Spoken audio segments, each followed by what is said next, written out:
आती है तो वो टकराने के बाद फोकस से गुजर जाती है, पहला रूल है। दूसरा रूल क्या है?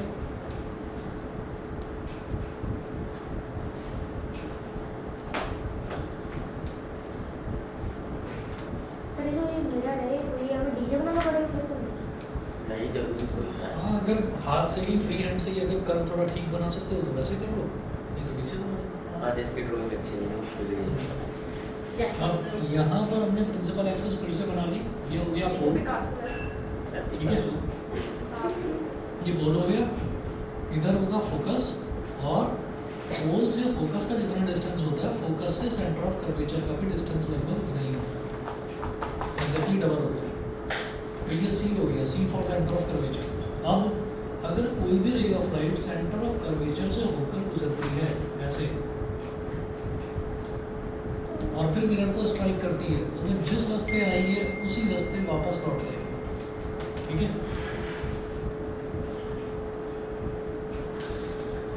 समझ गए? जैसे ही सेंटर ऑफ कर्वेचर से होकर गुजरी ऐसे, तो टकराएगी तो उसी रास्ते वापस लौट जाएगी, ठीक। ये हमारा दूसरा रूल था। पहला रूल क्या था?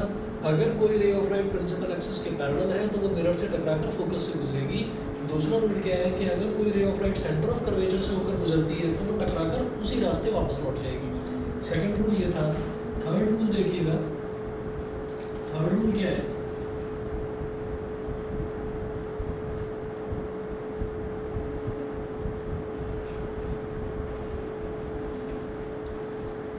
कि ये पोल है,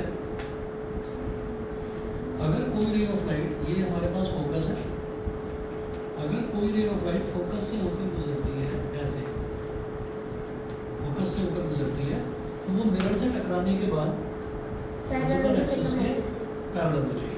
तो ये क्या है कि ये पहले वाले रूल का जस्ट अपोजिट है। अगर कोई ray of light principal axis के पैरेलल है तो वो मिरर से, इधर देखिए, अगर कोई ray of light principal axis के पैरेलल है तो मिरर से टकराने के बाद फोकस से गुजरेगी। अगर कोई रे ऑफ लाइट फोकस से गुजर रही है तो मिरर से टकरा के प्रिंसिपल एक्सिस के पैरेलल हो जाएगी, है ना। दूसरे वाले रूल में कुछ खास है ही नहीं। अगर सेंटर ऑफ कर्वेचर से कोई रे ऑफ लाइट गुजरती है तो जहाँ से जिस रास्ते गई उसी रास्ते वापस लौटेगी, एग्जैक्टली रिबाउंड कर जाएगी अपना मान। क्या? कॉनकेव मिरर के 4 रूल है, ठीक है। उसके बाद दोनों एंगल बराबर रहेंगे। उसके बाद देखिएगा फोर्थ है,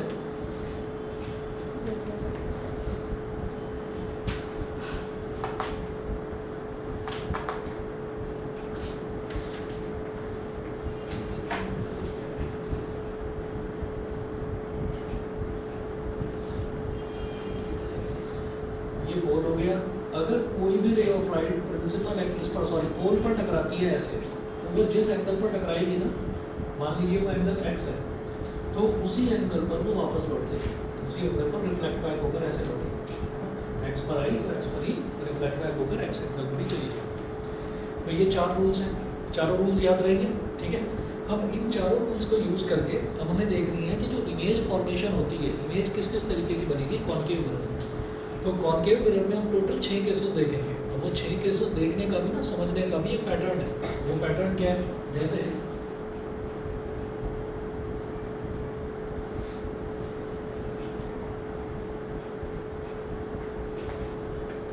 ये कॉनकेव मिरर है, ये है पोल, ये है फोकस, ये है सेंटर ऑफ कर्वेचर। अब ऑब्जेक्ट हमारा अलग अलग जगह पर रखा हुआ है।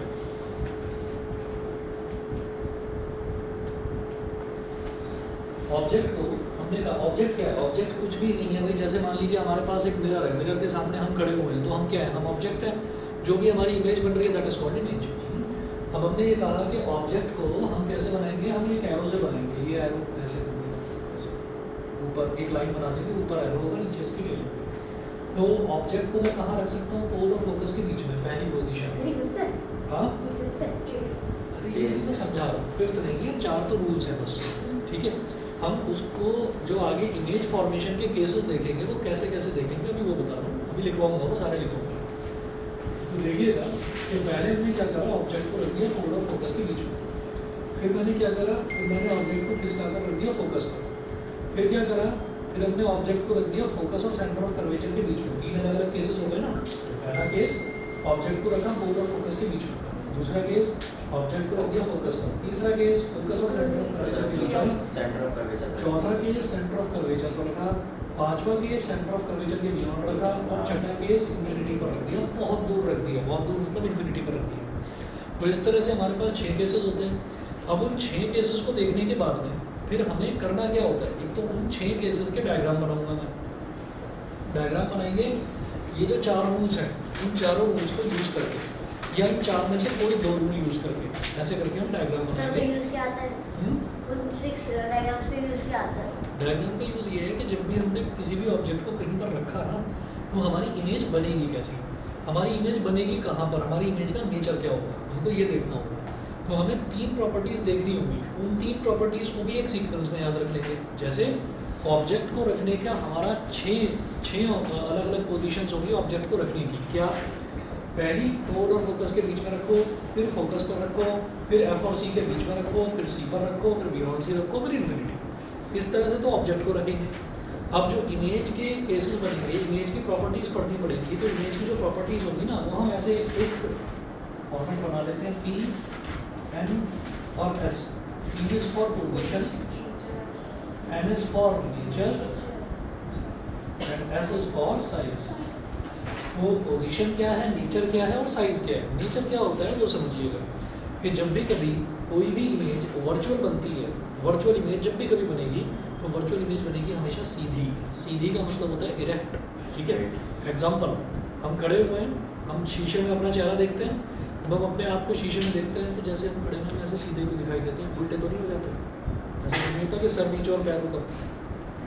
सर चम्मच क्या? चम्मच में आता है। अरे चम्मच में तो होता है, वो तो मान लिया, हम प्लेन मिरर की बात कर रहे हैं। तो वो जो सीधी इमेज दिखाई देती है वो वर्चुअल इमेज है। वर्चुअल का मतलब क्या है, जब तक हम मिरर के सामने खड़े हुए हैं तब तक वो इमेज दिखाई देगी, हम गायब हुए इमेज भी गायब हो गई। अब आते हैं रियल और इन्वर्टेड इमेज पर। रियल इमेज हमेशा इन्वर्टेड होती है। फॉर एग्जांपल, आपने कोई पेंटिंग है या आपने कोई फ़ोटो खींची किसी की, तो वो जो फ़ोटो आप लेंगे वो हमेशा इन्वर्टेड आती है। आपने सीधी फ़ोटो ली है, वो फ़ोटो हमेशा उल्टी आएगी, ठीक है। लेकिन हम कहते हैं कि नहीं, हमने तो कैमरा में देखते हैं तो वो तो सीधी आती है, तो उल्टी आती है। एक्चुअल में उसको इन्वर्ट करने का एक प्रोसेसर लगा रहता है इमेज को। कैमरा में भी यही होता है कि इन्वर्ट करने का एक प्रोसेसर लगा रहता है। और पहले के ज़माने में क्या होता था, आज तो डिजिटल कैमरास आ गए हैं, पहले के ज़माने में क्या होता था कि फ़ोटो खींची, फ़ोटो खींचने के बाद कैमरा के बराबर में एक नॉब लगी रहती थी, उसको ऐसे घुमाते थे। फिर रील को आप आगे फॉरवर्ड कर रहे हैं, फिर रील को आप जो है लैब में देकर आते थे डेवलप होने के लिए। अब वो मिलती थी 5-6 दिन या हफ्ते पर बाद मिलती थी। तो उसमें क्या होता था, उसमें वो कहते थे कि भैया ये तो देखो आपकी फ़ोटो है और ये जो है ना ये आपके नेगेटिव्स हैं, इनको संभाल कर रखना। नेगेटिव्स का मतलब क्या होता है? सर मतलब खराब जो जहाँ पे वाइट होता है वहाँ पे ब्लैक आ जाता है। ठीक है ना। वो नेगेटिव का मतलब ही ये है कि वो जो इमेज होती है वो हमेशा इन्वर्टेड होती है, इसीलिए उसको नेगेटिव बोला जाता है कि जैसा है ना वैसा नहीं है, एक्चुअली नेगेटिव है। मतलब क्या कि अगर मान लीजिए हम सीधी कोई इमेज है, मान लीजिए हम ऐसे सीधे खड़े हुए हैं, हमसे कोई कहे कि भाई हाइट नापनी है आपकी, तो हाइट कैसे नापेंगे? नीचे से ऊपर की तरफ ऐसे हाइट नापेंगे, ठीक है। अगर कोई कहे कि नहीं उल्टे खड़े हो जाओ, तो उल्टा तो फिर यही है ना कि किसी ने पैर पकड़ के ऊपर उल्टा लटका दिया आपको। तो जब किसी ने ऊपर उल्टा लटका दिया तो कहेंगे कि अब हाइट नापनी है, तो फिर हम ये देखेंगे कि भाई नीचे से ऊपर की तरफ, मतलब फिर हम पैर से सर की तरफ नापेंगे। तो इसका मतलब क्या है कि किसी भी हाइट को अगर हम इस तरह से नाप रहे हैं तो that is taken as positive, और किसी भी हाइट को ऐसे नाप रहे हैं that is taken as negative, ठीक है। कार्टेशियन कोऑर्डिनेट्स में यही कहते हैं कि वाई एक्सिस में ऊपर की तरफ जाते हैं तो पॉजिटिव और नीचे की तरफ जाते हैं तो नेगेटिव। तो इसलिए क्या होता है कि जो रियल इमेज है, रियल इमेज हमेशा इन्वर्टेड ही होती है। हमें जो वो सीधी दिखाई देती है ना, जो हम फिल्म में देखते हैं, पिक्चर देखते हैं कि अरे हमें तो सब सही दिखाई दे रहा है, कहते हैं ना images obtained on the cinema screen, है ना, दे आर रियल इमेजेस। तो उनको रियल इमेज इसलिए बोला जाता है कि वो इन्वर्टेड होती है। लेकिन प्रोजेक्टर जो है, प्रोजेक्टर उस इन्वर्टेड इमेज पर जब लाइट फेंकता है ना, तो वो हमको वापस से इन्वर्ट होकर मतलब सीधी दिखाई देती है। मान लीजिए कोई सीधा पर्सन है, उसको आपने उल्टा कर दिया और फिर प्रोजेक्टर ने उस उल्टे को फिर से उल्टा कर दिया, तो उल्टे को उल्टा करना मतलब सीधा करना हो गया ना, ठीक है। तो ये चीज़ होती है। तो जो रील्स जाती हैं, एक बड़ा सा बॉक्स जाता है, फिल्मों के जो डिस्ट्रीब्यूटर होते हैं, डिस्ट्रीब्यूटर के पास सिनेमा हॉल वाला जाता है, पैसे देता है और उससे वो बॉक्स लेकर आ जाता है। उस बॉक्स में इतना बड़ा रील होती है, इतनी बड़ी रील होती जो है, गोल गोल होती है। उसको रफीज होती है, रील को वो हाँ, उसको रहती है। रील को फिक्स कर देते हैं। तो ऐसा थोड़ी है सिनेमा हॉल में कोई पेन ड्राइव लगा कर पिक्चर चला रहा है, नहीं वो गोल गोल होता तो है। वो बड़ी सी रील होती है, उसको फिक्स कर देते हैं, उसके ऊपर जो है वो प्रोजेक्टर को ऐसे फिक्स करा जाता है, वो लाइट फेंकता है और वो घूमना शुरू करता है, ठीक है। और वीडियो का कॉन्सेप्ट भी बेसिकली यही होता है कि अगर मान लीजिए मैं ऐसे करके अपना हाथ उठा रहा हूँ, तो मतलब मेरी इसमें इमेजेस होंगी बहुत सारी। इमेजेस कैसी कि पहले ऐसे है हाथ, फिर ऐसे, फिर ऐसे, फिर ऐसे, ऐसे, ऐसे, ऐसे, सर अभी ऐसे। आप भी वर्चुअल हो तो ऐसे हमारी हाँ, यस, अभी है। तो ऐसे क्या है कि 50 मान लीजिए यहाँ से यहाँ तक 50 इमेजेस हैं, अब उन 50 इमेजेस को फटाफट आपने चला दिया, ठीक, तो फटाफट चला दिया। चला दिया, चला चला देंगे तो देखेंगे कैसे फिर? अरे मैंने चला दिया। पता नहीं तब से जलाने की बात करते हैं, नहीं कहता है कि सर तो मेरी गुंडागिरी करता है। कहता है एक्सपेरिमेंट करके कागज जलाने में मैंने कहा सर, कि कोई बेटा भी चल सकती है। मैंने नहीं करी सर, ये झूठ बोल रहा है। मैं क्या बोल दिया? इसने आग लगाई थी। चलिए देखो फिर आग लगाने की बात। सर ये इसने सर ये कह रहा था कि लगाई इसे थी। बदमाशी करती है। सर नहीं ये झूठ बोल अच्छा रहा है। अच्छा अच्छा ठीक है, ठीक है, तुम शरीफ हो, ये गड़बड़ है और ये गड़बड़ है। सर मैं गड़बड़ हूँ। हाँ सर हो सकता है। ये गड़बड़ है, ये गड़बड़ है, सब गड़बड़ है। चलिए आगे चलते हैं। वो तो डॉक्टर जी ने तो कहा। अब क्या है? अब केसेस देखेंगे अलग अलग। हाँ सर आप कुछ बताए थे, चला दिया उसके बाद। चला दो। उसके बाद पिक्चर चालू हो जाती है। फिर ये भी नहीं करेगा। मैं भी देखूंगा ये। मैं बोल दिया।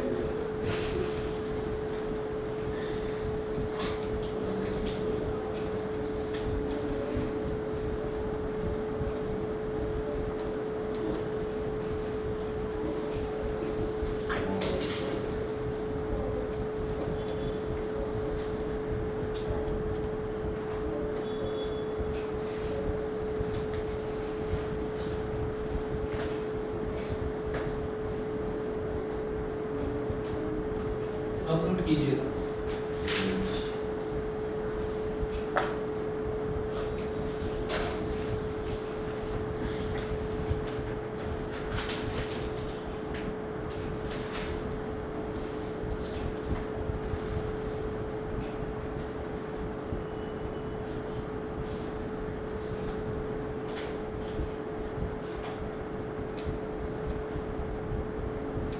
image formation in case of concave mirror.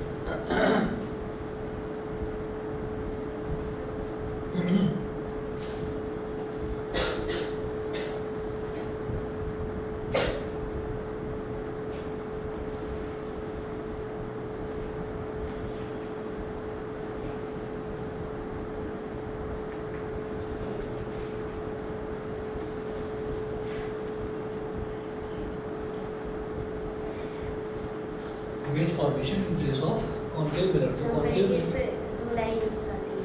हम्म? पहला केस पे कितना दूसरा याद है?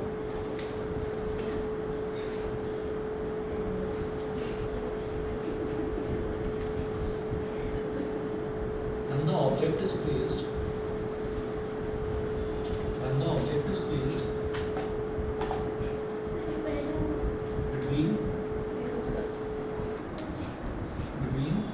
pole and focus,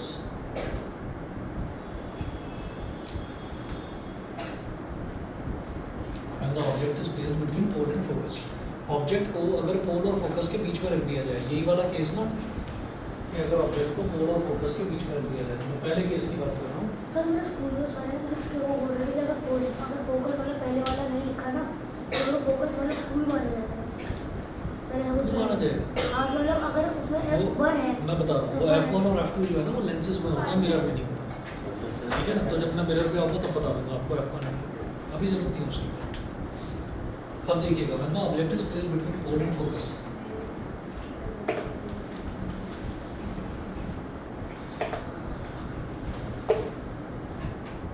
सर हमारा फिजिक्स का टेस्ट में था उसमें ये जो मतलब कॉलेज है कि मैंने दूसरी तरफ बनानी थी गलती से, उसने मार्क्स काट दिए थे, पूरे ही काट दिया था।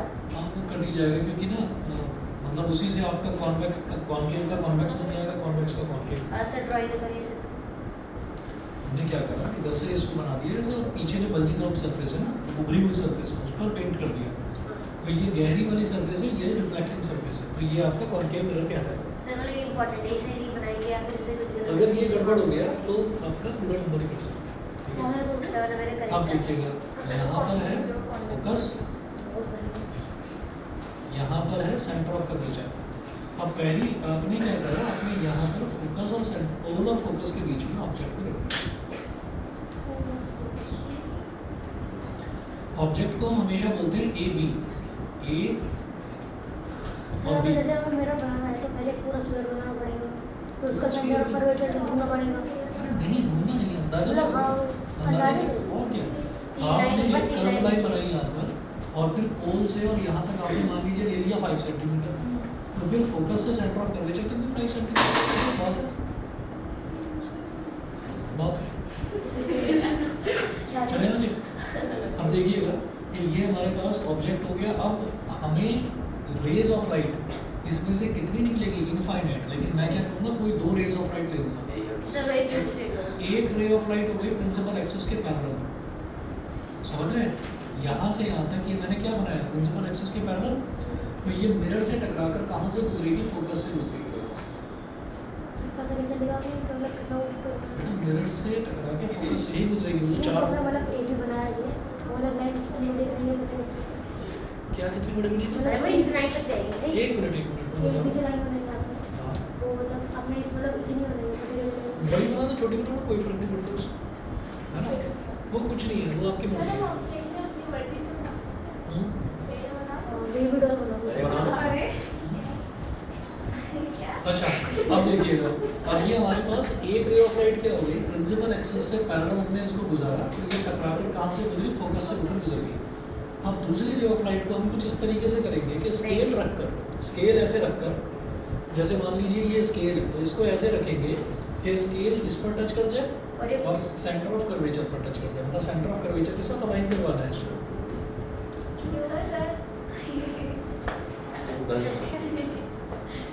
एक और इसके बता अबे स्केल क्या है ये? देखिएगा, ये सेंटर ऑफ कर्वेचर से पहले समझ लो इधर, उसके बाद बनाते रहना। हमने क्या करा, एक रे ऑफ लाइट को क्या करा, प्रिंसिपल एक्सिस के पैरेलल बना दिया, अब वो टकरा के मिरर से फोकस से होकर गुजरी। दूसरी रे ऑफ लाइट को हम क्योंकि जानते हैं कि अगर कोई भी ray of light centre of curvature से गुजरती है तो जिस रास्ते टकराती है उसी रास्ते वापस लौट जाती है। तो ज़रूरी नहीं है कि सेंटर ऑफ कर्वेचर से ही होकर गुजरे, हम सेंटर ऑफ कर्वेचर के साथ अलाइन भी कर सकते हैं उसको, तो हमने अलाइन कर दिया। तो अब ये रे ऑफ लाइट यहाँ पर ऐसे टकराई, तो सेंटर ऑफ कर्वेचर से अलाइन कर रखा है ना, तो ये इसी रास्ते वापस लौट जाएगी ऐसे।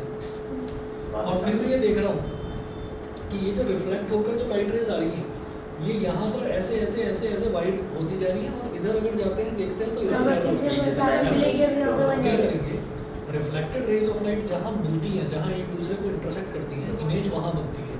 तो इसका मतलब क्या है, यहाँ पर तो ये मिलेंगी नहीं, पीछे इसको से पीछे एक्सटेंड करेंगे ऐसे, और पीछे से भी यहाँ पे चलो, फिर यहाँ पे एक और है वर्टिकल है। और ऐसे ही इसको भी पीछे एक्सटेंड कर देंगे, इसको भी पीछे एक्सटेंड कर देंगे। तो एक्सटेंड करने पर दोनों यहाँ पर मीट कर गई, ए डैश बी डैश। हाँ तो ये हमारे यहाँ पर इमेज बन गई, इसको बोलेंगे ए डैश बी डैश। ठीक है, आप स्केल से बनाएंगे, क्या कह रहे हो, ये स्लाइड होगी और ये स्लाइड होगी ना, और ऑब्जेक्ट। ऑब्जेक्ट की इमेज में हाँ ऑब्जेक्ट ये है। ठीक, अब आप ये देखिएगा कि ये हमने अंदाजे से बनाया, अगर आप स्केल से बनाओगे तो एग्जैक्टली बिल्कुल सही यहाँ पर इसी तरीके से बनेगा। और फिर इमेज की प्रॉपर्टीज़ आपको लिखनी है। इमेज की प्रॉपर्टीज़ में मुझे क्या देखना है, पोजीशन, नेचर, साइज। तो यहाँ लिखेंगे image form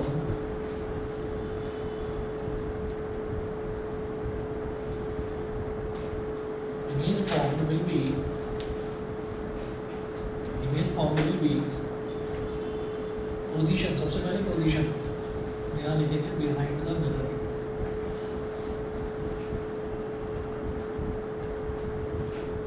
behind the mirror. Second उसका नेचर, नेचर क्या है, सीधी इमेज बन रही है, सीधी यानी कि इरेक्ट बन रही है, तो इरेक्ट इमेज क्या होती है, वर्चुअल होती है। वैसे भी जो भी मिरर के पीछे इमेज बनेगी उसको हम वर्चुअली बोलेंगे, तो वर्चुअल एंड इरेक्ट, ये उसका नेचर हो गया। और तीसरा हम बोलेंगे उसका साइज। तो जो ऑब्जेक्ट से बड़ा जो आ जाता है, जो साइज ऑब्जेक्ट से बड़ा, सुन रहे हो इधर, समझ रहे हो क्या,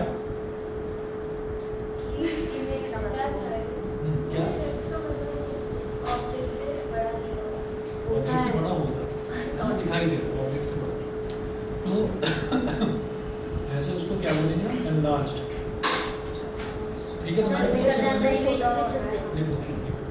तो हमने क्या करा, इमेज फॉर्म्ड विल बी, तो इमेज फॉर्म्ड विल बी, तो सबसे पहले मैं क्या लिखूंगा, उसकी पोजीशन लिखूंगा। तो उसकी पोजीशन क्या है, पीछे बन रही है मिरर के, तो behind the mirror.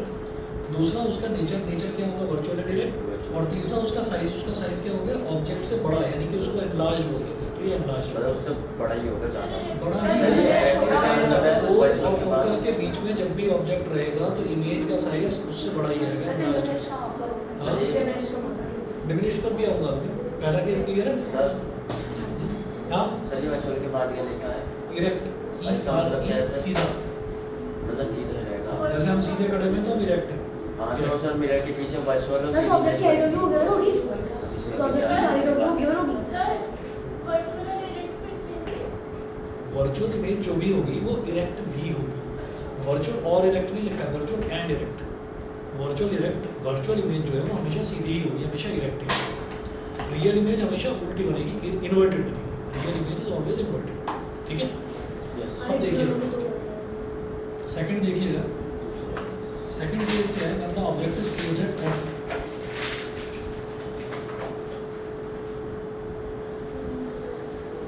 The object is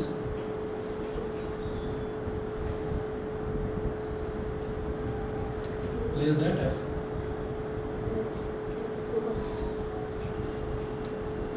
जब ऑब्जेक्ट को फोकस पर रख देते हैं तब क्या होगा,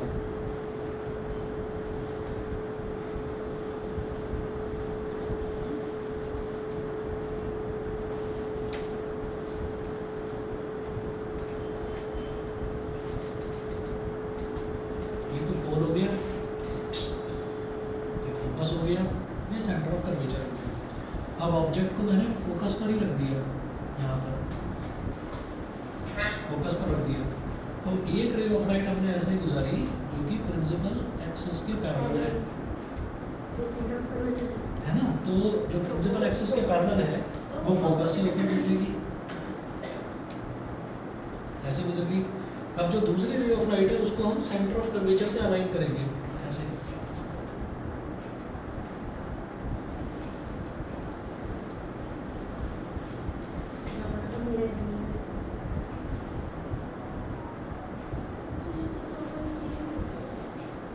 तो सेंटर ऑफ कर्वेचर वाली रे ऑफ लाइट क्या होगी, जिस रास्ते जाएगी उसी रास्ते वापस लौट आएगी। ठीक है, अब आप ये देखिए रिफ्लेक्टेड रेज हमारे पास दो आ रही हैं और ये दोनों रिफ्लेक्टेड रेज कैसी दिखाई दे रही है, पैरेलल।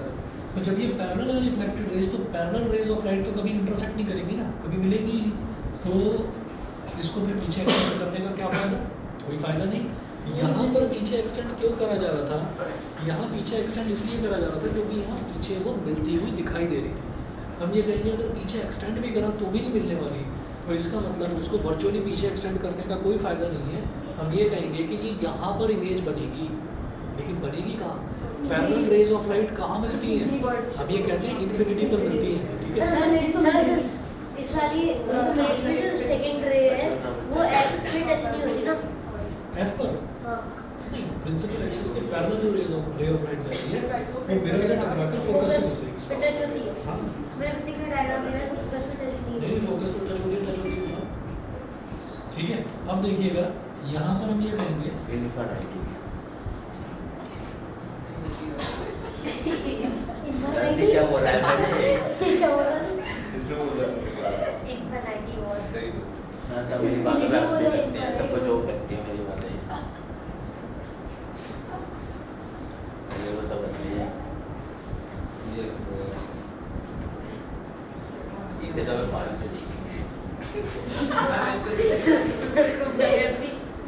सब मजाक उड़ाने में लगे हुए हैं, कोई सीरियस नहीं है।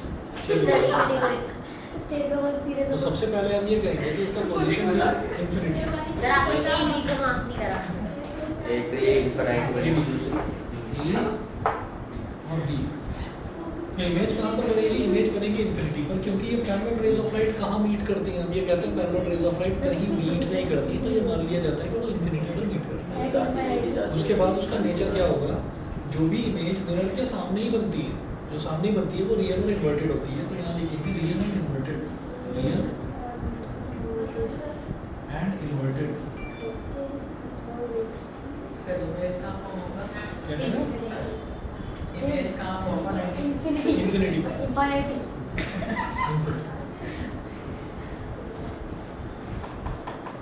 उसके बाद ये रियल इन्वर्टेड को अलग अलग नहीं लिख सकते नहीं, अलग अलग नहीं, एक साथ ही लिखना है, रियल एंड इन्वर्टेड।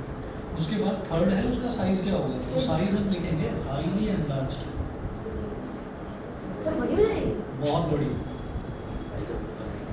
ठीक है, तो अभी के लिए तो इस चीज़ को याद रखिए, अभी के लिए तो इसको याद रखिए। जैसे यहाँ पर हम ये देख रहे हैं, तो यहाँ पर ये क्या हो रही है कि एनलार्ज बन रही है, वो दिखाई भी दे रही है कि बड़ी है उससे, है ना। तो अभी के लिए याद रखिए ऐसा क्यों हो रहा है, ये मैं आपको अभी बाकी के केसेस कराकर फिर समझाऊंगा।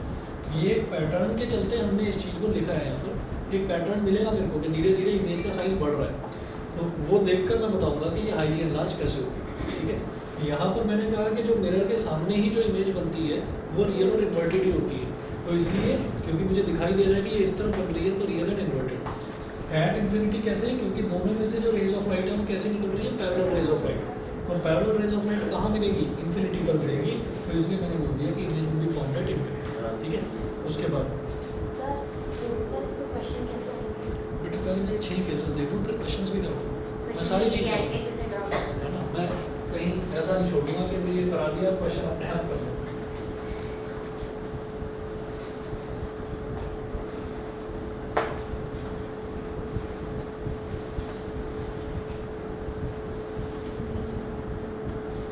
स्पेस स्टेशन बता, स्पेस सेकंड हो गया बंदा ऑब्जेक्ट स्पेस है, थर्ड देखिएगा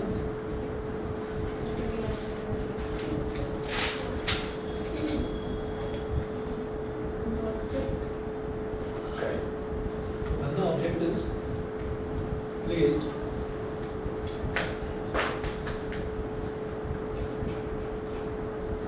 between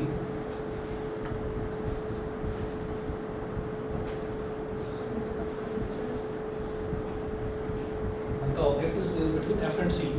ऑब्जेक्ट को अगर फोकस और सेंटर ऑफ कर्वेचर इन दोनों के बीच में रख दिया जाता है तो क्या होगा,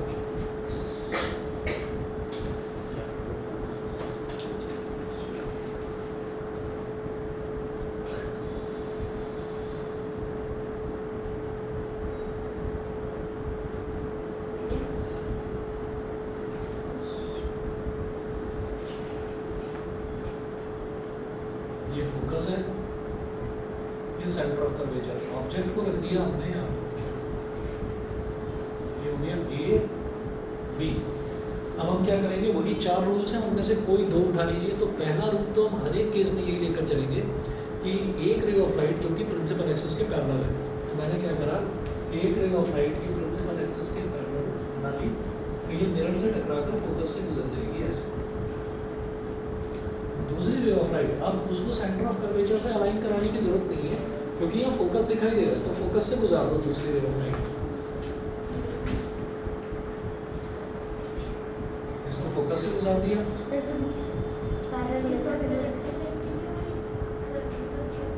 सर ये दूसरी रे है, क्या कहते हो? हाँ सर इस वाले डायग्राम की बात कर सकते हैं उससे उससे भी कर सकते हो, सी से करोगे ना ऐसे, जब सी से ऐसे करोगे तो वो यहाँ से टकराएगी, वो तब भी ठीक है, तब भी ठीक है, वो भी करा जा सकता है। मुझे ये दिखाई दे रहा था कि इस वाले में फोकस हम ऑब्जेक्ट के आगे ही है, तो फोकस से गुजार दो।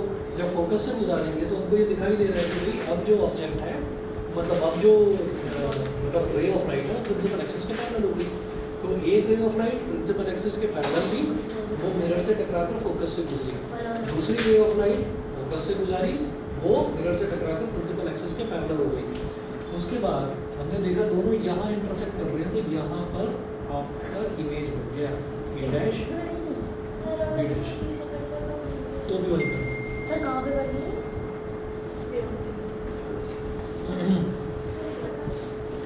ठीक है, बताइए क्लियर है कि नहीं? सर कहाँ पे बनी है?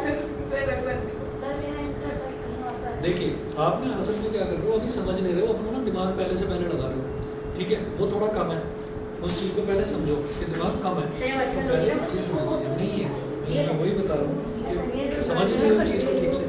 मैंने बोला ना, एक चीज़ बताई थी वर्चुअल और इरेक्ट के बारे में, एक चीज़ बताई थी कि जो भी मिरर के पीछे इमेज बनेगी वो वर्चुअल और इरेक्ट है, तो ये इमेज जो मिरर के आगे बन रही है तो ये Real और inverted। रियल और इन्वर्टेड ही होगी।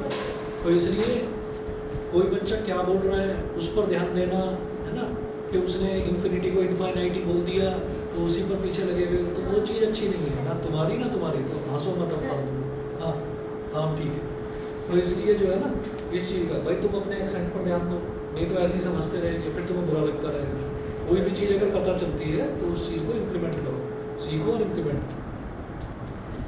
तो अब सुनिएगा, हमने ये कहा कि यहाँ पर हमारा ये ऑब्जेक्ट है ए बी और यहाँ पर इमेज बन गई ए डैश बी डैश। ये समझ में आ गया कैसे बन गई? क्योंकि हमने ये देखा कि यहाँ पर एक ray of light principal axis के पैरेलल जा रही है तो मिरर से टकराकर फोकस से गुजरेगी। दूसरी रे ऑफ लाइट को फोकस से गुजरा तो ये मिरर से टकराकर प्रिंसिपल एक्सिस के पैरेलल हो जाएगी। तो दोनों जहाँ पर मिलेगी वहाँ पर हमारी इमेज बन गई, तो ए डैश बी डैश।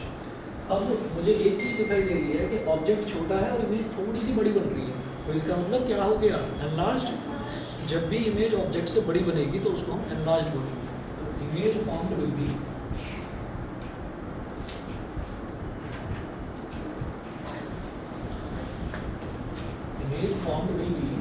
फर्स्ट, पहले मैं लिखता हूँ उसकी पोजीशन। तो पोजीशन कहाँ बनेगी? बियॉन्ड सी, सी से इस तरफ, सी से आगे, किसी भी चीज़ से आगे अगर कोई चीज़ निकली है तो बोलते हैं बियॉन्ड, ठीक है? तो बियॉन्ड सी।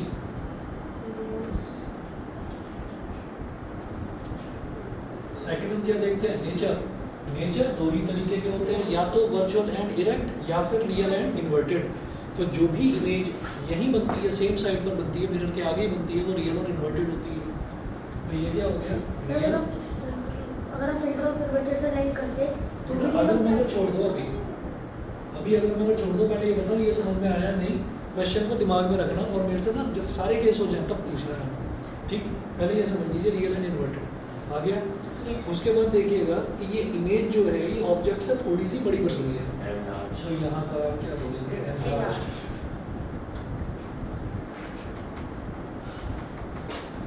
उसके बाद फोर्थ देखिएगा, फोर्थ केस।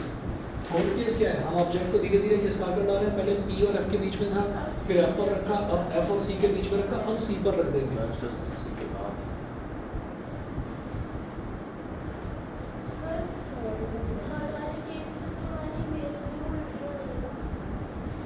क्या बोल रहे हो?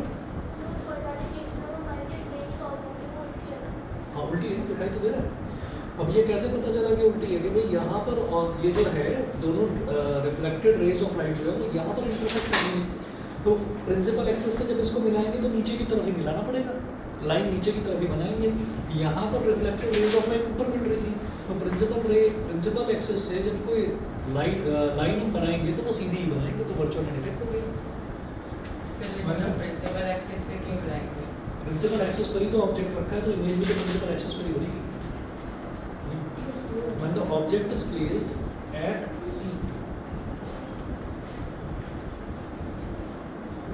when the object is placed at C, अब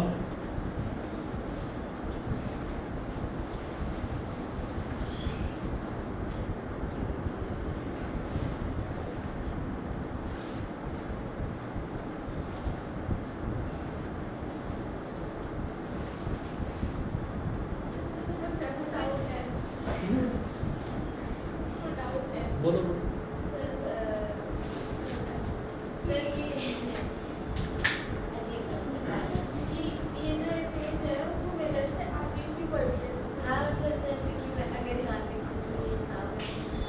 वो बनती है ऐसे ही, क्योंकि कॉन्केव मिरर जनरली जो है, कॉन्केव मिरर हम देखते नहीं है। आपने कई बार ऐसा देखा होगा, कॉन्केव मिरर को यूज़ करते हैं आप लोग? कॉन्केव मिरर यूज़ नहीं करते, घरों में प्लेन मिरर यूज़ करते हैं। हाँ, आगे कौन के मैं इसीलिए कह रहा हूँ कि अप्लाई मत करो ज़्यादा। ये क्या है कि ये मिरर नहीं है, ये मिरर नहीं है, ये लेंस है, ठीक है? तो आग की सरफेस है कॉन्वेक्स, और वो भी कॉन्केव नहीं है। कॉन्केव, हाँ, अगर कॉन्केव होती ना तो अंदर को गड्ढा बना हुआ होता। ये देखो डराएगा ये अभी, ऐसी ऐसी बातें बता रहा है। हाँ, अब सुनो जरा, ऐसा होता है जैसे मान लीजिए हम कहीं पर खड़े हुए हैं और हम दूर कहीं एक लाइट को देखते हैं और एक कोई पोल लगा हुआ है, पोल के ऊपर कोई छोटा सा बल्ब लगा हुआ है, उसको देख रहे हैं। आप देखते रहो, थोड़ा सा अपनी आंखों को बड़ा करो, ठीक है? देखते देखते आप थोड़ा सा आंखों को बड़ा करो तो आपको वो दो बल्ब नहीं दिखाई दे जाते? Yes, sir. होता है कई बार ऐसा, ठीक है? ठीक है, कई बार ऐसा भी होता है कि आंखों को आपने ऐसे ऐसे छोटा करा, तो छोटा करा तब भी वो दो फैल जाते हैं बल्ब्स, ऐसा हो जाता है। तो वो दोनों केसेस आप करके देखना, जब आप आंख को ऐसे फैलाते हैं तो वो दो बल्ब्स ऐसे निकलते हैं, उसी एक बल्ब में से दो बल्ब बन जाते हैं। और जब आप आंखों को ऐसे छोटा करते हो, जब आप आंखों को ऐसे छोटा करते हो तो वो जो दो बल्ब्स हैं, वो दो बल्ब्स जब आप छोटा करते हो तो पहले तो जरा सा यूं खुलते हैं और फिर इंटरचेंज हो जाते हैं इस तरह से। ये करके देख लेना कभी। तो आप ऐसे नहीं दिखाई देगा, डिस्टेंस होना चाहिए सब्सटेंशियल। हाँ, अब सुनिए मेरी बात, मैं आगे आपको जो बता मेरी फिर वही जो मैं बता रहा हूँ सुन नहीं रहा, पता नहीं इधर उधर देखना शुरू कर दिया। तो इसका मतलब क्या है, इसका मतलब क्या है कि वो आपको दो चीज़ें दिखाई दे रही हैं। अब दो चीज़ें दिखाई देने का मतलब ये हो गया कि एक्चुअल में वो दो नहीं है, एक बल्ब के दो बल्ब बन गए, ऐसा नहीं है क्या कि आपको एक ही बल्ब की दो इमेजेस दिखाई दे रही हैं, एक इधर और एक इधर। आप इसको छुओगे नहीं मिलेगी, आप इसको छुओगे नहीं मिलेगी, क्योंकि बल्ब तो बीच में रखा है। फिर करीब मान ली उधर। अब जरा देखिए, तो हमने ये कहा कि ऐसे में क्या है कि ऑब्जेक्ट भी वही है और इमेज भी वही बन रही है। तो हमेशा रियल इमेज जो है, जहाँ पर ऑब्जेक्ट होता है वहीं पर रियल इमेज भी बन जाती है, ठीक है ना। तो ये जो केसेस हैं, ये केसेस लैब में एक्सपेरिमेंट करके देखा जा सकता है कि एक पिन रख दी यहाँ पर और हमको वहीं पर सामने ही दिखाई देगा कि अरे एक पिन और बन रही है, हमको वही दिखाई देगा। और वो कैसे दिखता है, आपको कि क्या मेरे को खुले में ऐसे ही दिखाई दे जाएगा, क्योंकि ऐसे नहीं दिखाई देता। आपने मिरर लगाया है, मिरर के आगे आपने कोई भी ऑब्जेक्ट रखा है ऐसे, उसके पीछे क्या करा जाता है, वाइट कलर की शीट लगा दी जाती है, वाइट कलर की शीट लगा दी जाती है, उस पर इमेज बन जाती है। सर मिरर के पीछे नहीं, मिरर के सामने ही बन जाती है, मिरर के सामने बन जाती है। तो उसको कहते हैं रियल और इन्वर्टेड इमेज। तो सीधी आप पिन लगाएंगे, वो करवाते हैं टीचर स्कूल में करवाते हैं, एक बोर्ड पर, मतलब एक ऐसे कार्डबोर्ड होता है, उस कार्डबोर्ड के ऊपर ऑल पिन लगवाते हैं और ऑल पिन लगवा कर पीछे एक वाइट चार्ट पेपर लगवा देते हैं, उस चार्ट पेपर पर ही उल्टी इमेज बनती हुई दिखाई दे जाती है, ठीक है। तो ऐसा होता है। अब क्योंकि ये चीज़ हमने घरों में नहीं देखी तो नहीं पता चलता। अब जरा देखिएगा, जैसे मैं ये कहता हूँ, ऑब्जेक्ट इज प्लेस्ड एट सी। अच्छा, वो जो हम आँख को छोटा या आँख को बड़ा कर रहे हैं, वो क्या कर रहे हैं, एक्चुअली हम कर क्या रहे हैं, हम अपनी आँख के फोकस को एडजस्ट कर रहे हैं, ठीक है।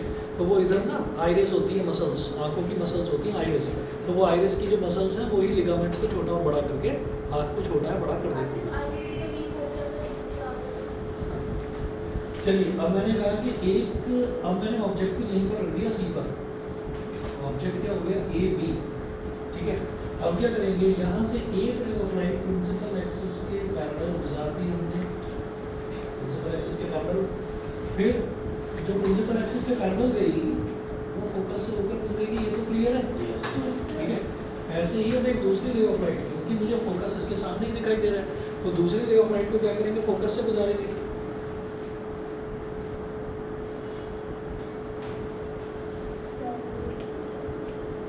फोकस से गुजारेंगे तो ये टकराकर कहाँ से चलेगी, प्रिंसिपल एक्सिस के पैरेलल हो जाएगी।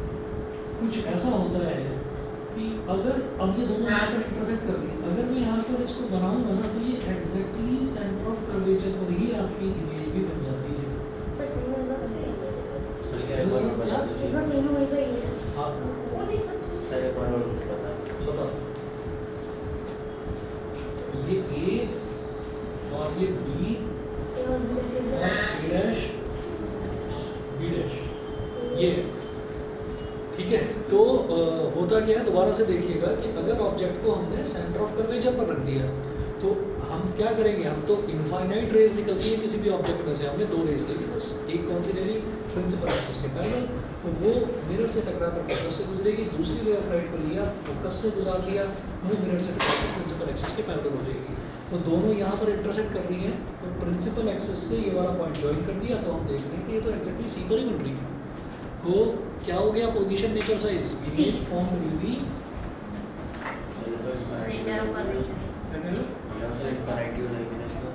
क्यों इमेज ये तो कहाँ नीचे लिखा, image form will be first लिखो एट सी, पोजीशन उसकी क्या है, सी पर ही बन रही है, मतलब एट सेंटर ऑफ कर्वेचर ही बन रही है। सेकंड उसका नेचर, क्योंकि मिरर के सामने ही बन रही है तो रियल एंड इन्वर्टेड। और third and last sir same answer. Sir जो उसकी हाइट है वो मतलब जितने ऊपर नीचे नहीं कुछ नहीं, जितनी उसकी ऑब्जेक्ट की हाइट है उतनी ही, तो same size as the object. Same size as the object. Object जितना ही size होगा इसका. सर कौन के 5 केस होते हैं 6 इसमें 6. मतलब पांचवा सब केस. और रह गए। पांचवा केस देखिए. तो पांचवे केस में हमने क्या करा कि ऑब्जेक्ट को सीधे इधर कर दिया बियॉन्ड सी.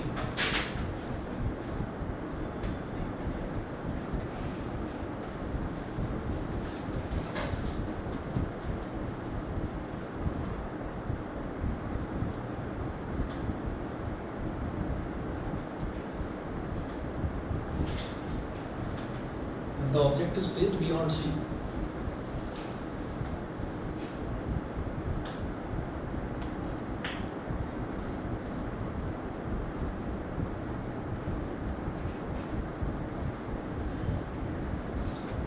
तो एक रे ऑफ लाइट ये तो हमारा प्रिंसिपल एक्सिस ही होगी. फोकस हो गया.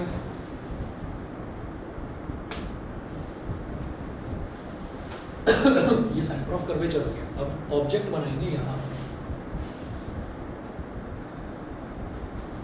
A B. अब एक रे ऑफ लाइट वही करेंगे प्रिंसिपल एक्सिस के पैरेलल. तो ये फोकस से होकर गुजरेगी.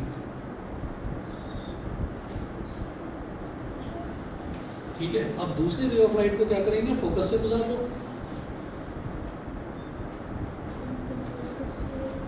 ये प्रिंसिपल एक्सिस के पैरेलल हो जाएगी. तो अब ये दोनों की दोनों इंटरसेक्ट देखिए. ये रिफ्लेक्टेड रे यहाँ पर आ रही है, ये रिफ्लेक्टेड रे यहाँ पर आ रही है. तो दोनों यहाँ इंटरसेक्ट कर जाएंगे. तो ये बन गया ए डैश और बी डैश. और आपको दिखाई दे रहा होगा कि ऑब्जेक्ट बड़ा है और जो इमेज है वो छोटी बन रही है. इसमें तो सेंटर ऑफ कर्वेचर से भी कर सकते हैं. कर सकते हैं. तब भी यही मिलेगी. सेंटर ऑफ कर्वेचर से ऐसे गुजर के जाएगी और ये ऐसे जाएगी. तो आप देखेंगे दोनों यही मिलेगी इसी पॉइंट पर. सेंटर ऑफ कर्वेचर से भी अगर गुजारोगे ना तो इसी पॉइंट से जाएंगे. देख लो.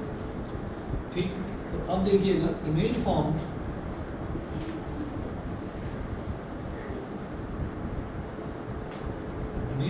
Will be. समझ में आ रहा है अभी पीछे. ठीक है. तो फर्स्ट है कहाँ बन रही है, बिटवीन एफ एंड सी.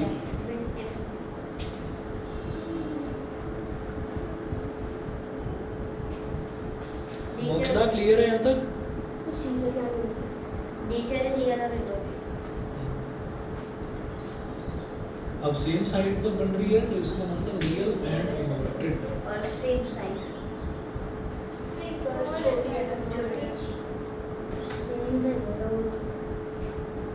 इसको क्या लिखेंगे, डिमिनिश्ड.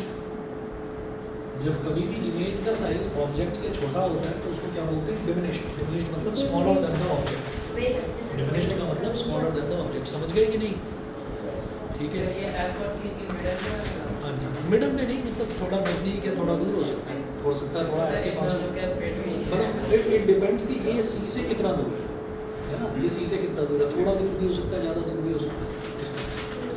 एक्चुअली बताता हूँ अभी, एक पैटर्न बताऊँगा. पहले छठा केस में वो ये ना स्मॉलर देन ऑब्जेक्ट. क्या इंग्लिश में ये ना smaller than object. Smaller than the. Sixth है व्हेन द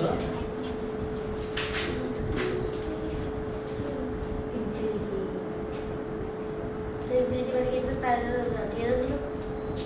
हाँ जी. अच्छा मैंने ना बीच में एक दिन आपकी ना छुट्टी रखी थी. तो कल आपकी क्लास होगी दोपहर में. रख रहा हूँ 12 बजे. अरे गर्मी होती है, आधे बच्चे उठते ही नहीं है इस वजह से. तो बहुत अच्छा टाइम है 12 बजे. 12 बजे के बाद करते हैं. तो सर भाई अगर जल्दी उठना चाहते हो 10 बजे आ जाओ. सर वो भी बढ़िया. अब 10 बजे आना है. वो अच्छा है. 12 बजे आ जाना. मेरे को मालूम है, मैंने कई बार करके रखा है. सुबह का टाइम में रखता हूँ, कोई आता ही नहीं है. एक बच्चा दो बच्चा बैठा रहेगा, ना तो उनका पढ़ने का मन करता ना फिर हमारा पढ़ाने का मन करता. ऐसा होता है. तो 12 बजे तक तो मुझे लगता है कि नालायक से नालायक बच्चा भी उठ ही जाएगा सुबह. Object is placed at infinity.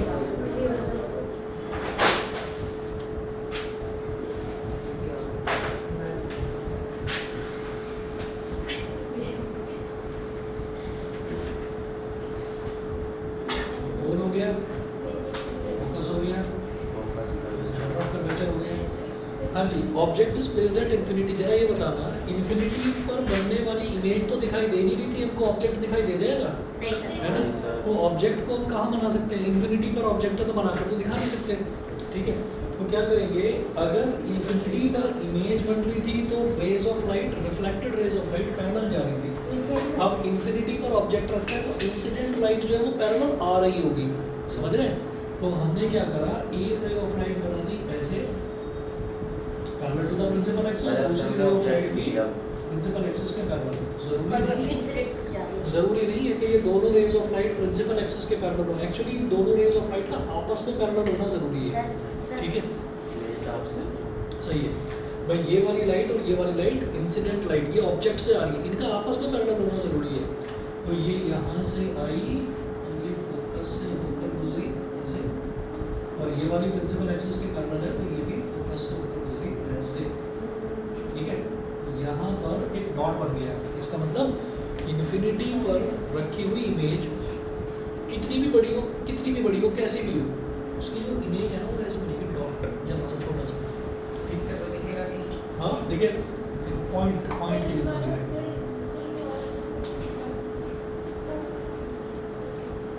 Image formed will be, सबसे पहले उसका position at F, second sir at infinity at F, image F पर बन रही है, सेकंड इधर ही बन रही है ना मिरर के सामने, तो ये क्या कह रहे हो? पॉइंट बनेगा, पॉइंट हाँ पॉइंट बनेगा, बता दो। और थर्ड है उसका साइज, इक्वल पॉइंट साइज। तुम इक्वल के पीछे कहाँ पड़ रही है? पॉइंट साइज इसको बोलते हैं highly diminished, size highly diminished भी बोल देते हैं इसको, ठीक है? अब बताइए, सारे केसेस हो गए, ये टोटल 6 केसेस हैं, यहाँ तक क्लियर? छोटी हुई है, छोटी हुई है। ये जो डॉट है यही इमेज है, यही इमेज है इसकी। मतलब सर ये ऑब्जेक्ट से छोटी है। ऑब्जेक्ट इन्फिनिटी पर है, हाँ मतलब तो दोनों आप ये छोटी देखिए, है। हाँ इन्फिनिटी पर ऑब्जेक्ट रखा है तो वो भी बहुत बड़ा होगा, इन्फिनिटी पर इमेज है तो वो भी बहुत बड़ी होगी, हाईली एनलार्ज्ड। अब देखिएगा, ऐसा है कि मैंने आपको कहा था कि अभी के लिए इसको याद कर लीजिए, 6 केस हो जाएंगे, फिर बताऊंगा कि ये हाईली एनलार्ज्ड कैसे है। हम रिवर्स ऑर्डर में चलते हैं, हम छठा केस देखते हैं। तो छठे केस में क्या है कि जब ऑब्जेक्ट जो है वो इन्फिनिटी पर रखा हुआ है तो इमेज जो है वो फोकस पर पड़ेगी, ठीक है? अच्छा, तो हम ये करेंगे कि यहाँ पर हमने देखा कि इमेज का साइज कितना बड़ा, हाईली डिमिनिश्ड। तो रियल और इन्वर्टेड वाले 5 केसेस हैं, वर्चुअल और इरेक्ट वाला सिर्फ एक केस था, पहला केस। जो पहला केस देखा था वो वर्चुअल और इरेक्ट वाला था, बाकी सारे रियल और इन्वर्टेड वाले केस हैं। तो छठे वाले केस में मैंने देखा कि हमारी इमेज कितनी सी पॉइंट साइज बिल्कुल सर जो फर्स्ट केस है उसमें रेस को नीचे की जगह ऊपर से मिला सकते हैं, ऊपर से कैसे? तो जैसे अभी नीचे से गई है ऊपर से। यार हम रेस लाने वाले हम कोई नहीं है, ये ऑब्जेक्ट रखा है ना। तो मैंने एक भी डायग्राम देखा था फर्स्ट केस का, जैसे ऊपर से वो आपने वो वाला नहीं देखा होगा, ये वाला देखा होगा कि इसमें ऊपर से ला सकते हैं इसको, हाँ ठीक है? तो अब जरा सुनिएगा कि ये पॉइंट साइज है, पॉइंट साइज मतलब बिल्कुल डॉट के बराबर साइज है इमेज का। उसके बाद क्या हुआ, फिर जरा उल्टा देखो, 5वें केस पर पहुँचोगे। 5वें केस में क्या हुआ, हम क्या कर रहे हैं, ऑब्जेक्ट इन्फिनिटी पर था, यहाँ पर ऑब्जेक्ट इन्फिनिटी पर था, ऑब्जेक्ट को धीरे धीरे नज़दीक ला रहे हैं, रिवर्स ऑर्डर में चल रहे हैं। इन्फिनिटी पर था, अब आप कहाँ लेकर आए, बियॉन्ड सी ले आए उसको, बियॉन्ड सी ले आए।